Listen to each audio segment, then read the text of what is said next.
নমস্কার বন্ধুরা, আমি সোমাস কিচেনে সকলকে স্বাগত।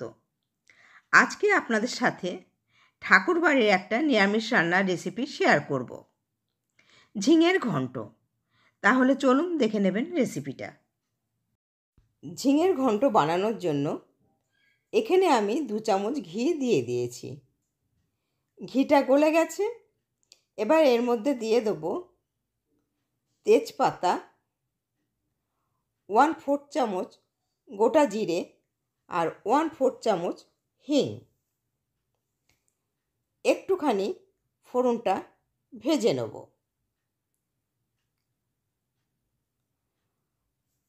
ফোড়নটা একটুখানি ভেজে নিলাম, খুব সুন্দর গন্ধ বেরিয়ে গেছে। এবার এর মধ্যে দিয়ে দেবো ঝিঙের টুকরো, লম্বা লম্বা করে কেটে নিয়েছি। সে ঝিঙেটা আমি দিয়ে দিলাম।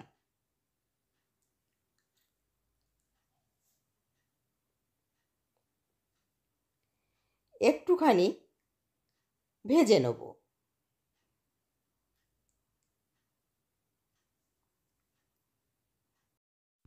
এবার এর মধ্যে দিয়ে দেবো পরিমাণ মতন লবণ।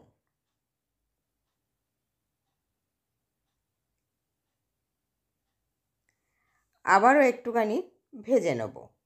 আমার রেসিপিটা যদি আপনাদের ভালো লেগে থাকে তাহলে লাইক এবং শেয়ার করবেন। নতুন বন্ধু যারা আমার চ্যানেলটা এখনও সাবস্ক্রাইব করেননি তারা সাবস্ক্রাইব করে পাশে থাকা বেল আইকনটা একটু প্রেস করে দেবেন। তাহলে আমি যখন নতুন কোনো ভিডিও আপলোড করব আপনাদের কাছে নোটিফিকেশান পৌঁছে যাবে। খুব ভালো করে একটু সময় ভেজে নিলাম। এবার এর মধ্যে কিছু শুকনো মশলা মিশিয়ে দেবো। দিয়ে দিলাম 1/2 চামচ জিরে গুঁড়ো আর 1/2 চামচ ধনে গুঁড়ো। খুব ভালো করে মিশিয়ে একটুখানি ভেজে নেব। জিরে ধনে গুঁড়োর সাথে 1/2 চামচ চিনি দিয়ে দিয়েছিলাম, সেটা ভিডিও করা হয়নি।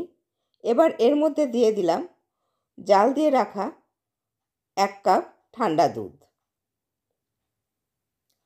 খুব ভালো করে মিশিয়ে নিলাম। দিয়ে দিলাম আরও একটু জল। খুব ভালো করে নেড়ে দিলাম। এবার এর মধ্যে দিয়ে দেবো 3টে কাঁচা লঙ্কা।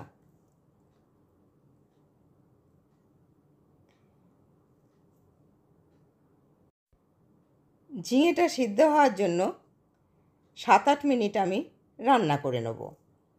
আমার চ্যানেলে রান্নার ভিডিও ছাড়াও বেশ কিছু যোগব্যায়ামের ভিডিও দেয়া আছে। আমি ডেসক্রিপশন বক্সে লিঙ্কগুলো দিয়ে দেবো, আপনাদের ইচ্ছে হলে দেখে নিতে পারেন। ঝিঙেটা 8 মিনিট সিদ্ধ করে নিলাম। এবার এর মধ্যে দিয়ে দিলাম 1 চামচ ময়দা। খুব ভালো করে একটু মিশিয়ে নেব। খুব ভালো করে মিশিয়ে নিলাম। আমার রান্নাটা কমপ্লিট হয়ে গেছে। এবার গ্যাসটা অফ করে দেব। তৈরি হয়ে গেছে আমার ঠাকুরবাড়ির একেবারে নিরামিষ রান্না ঝিঙের ঘন্ট।